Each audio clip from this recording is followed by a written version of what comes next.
Castellon. I fucked it up, Sergio. I'm so sorry. Sergio Castellon.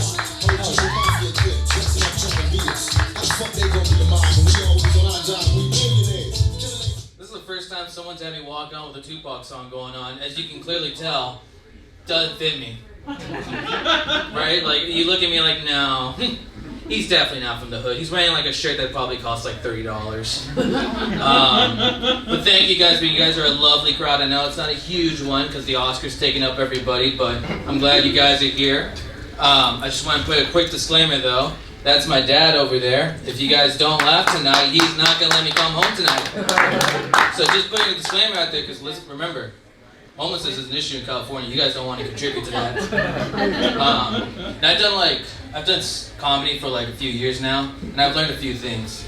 I've been to open mic, and like you really do see some talented people come up, and they fucking kill it. They get everybody laughing, and then you see other people go up, and they're basically reading the manifesto, right? Like they're fucking quoting the Unabomber up there, and you're like, oh shit, this is more of a confession, huh? This is coming from a fucking dark place. So just keep that in mind, you know, like usually in these kind of audiences, it's a 50-50. You could be sitting next to the next big comedian or the next school shooter. You never know. Maybe not him, but maybe a little bit more 50-50 with him. No, but I'm like a lot of comics here tonight. I dropped out of college. And I didn't always want to be like a stand-up comedian. I wanted to own my own business. Specifically, I wanted to run my own Yogaland. I think that shit right there is like fine American cuisine. But honestly, they changed their policies. Don't laugh at that. No, don't laugh at Yogaland. Come on. No, they recently changed their policies. Like, I went there and I just got so distraught. They started changing a bunch of stuff on me. They started saying, oh, you can only get one free sample. They started going about how they took out my favorite flavors and everything, so I can't even get what I want. They don't let me smoke crack cocaine in the bathroom anymore. And I hate that because like now I gotta go to McDonald's and smoke crack, and I don't feel safe there because there's a bunch of fucking crackheads. It's dangerous. And I get depressed going to McDonald's too, because like, they go to McDonald's and now they're starting to recognize me. They're like, oh, it's you. And like now they know what I want to order. It's like, shit. That's fucking depressing, right? And I know what they're doing in the background. Like I know the guys in the back are like, fuck, it's him. It's that fucking guy that wants us to take out the vegetables, wants us to take out his pickles every time. God forbid his fat ass can't have a fucking vegetable in his diet today. So, yeah, no, it's a rough one. It's a rough life. As you guys can obviously tell, I used to do theater too. And I think for a lot of friends, that's how they describe me. Which is like, oh yeah, he does theater, you know, he's such a theater kid, you know, and like, he's got a theater vibe. It's like, just say gay. I know what you're going for, just say gay. I feel like in today's age, we're taking like extra steps to get to the fucking point, right?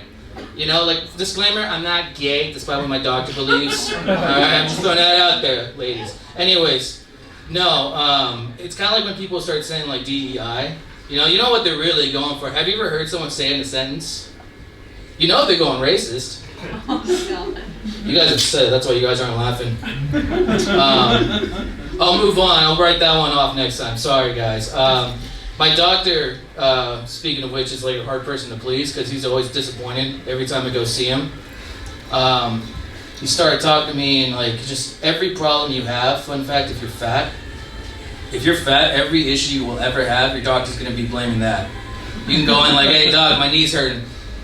Wouldn't be hurting so much if you weren't carrying so much weight. It's like, doc, I'm really sad.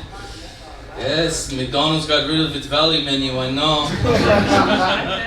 Doc, I'm bleeding out and I just got shot. You know, you wouldn't be such an easy target if you weren't so fat. You know, I wish you would give me like a compliment, but what I really hate is like random compliments from strangers. You ever gotten that? Like, let's say you're at the gym, you're just working out, and someone comes up to you and they're like, hey, good job. It's like, the fuck is your problem? now I got fucking expectations on me. Have I set the bar that low that I gotta freaking work out just to impress people now? Like, come on, that's way too much pressure right there.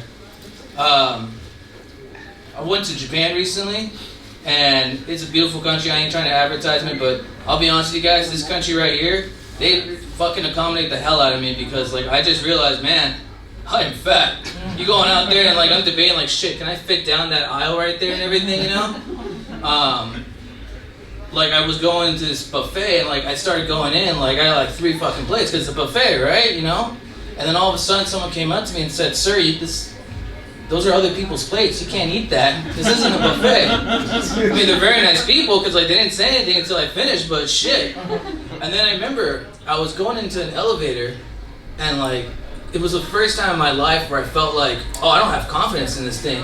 Me and my brother go in there because we're 2 portly gentlemen, and we could just feel the elevator just struggling as soon as we got in, you know? You guys ever heard that? You walk in an elevator, you know, you're like, what the fuck? And then 2 other Americans got onto the elevator, and I'm only assuming they're American because they're also fat. And like for the first time in my life, I could hear like an elevator actually talk to me, and it just told me, "Please get the fuck off of me. Please, I am dying." All right, well, that's my time. Thank you, fellas.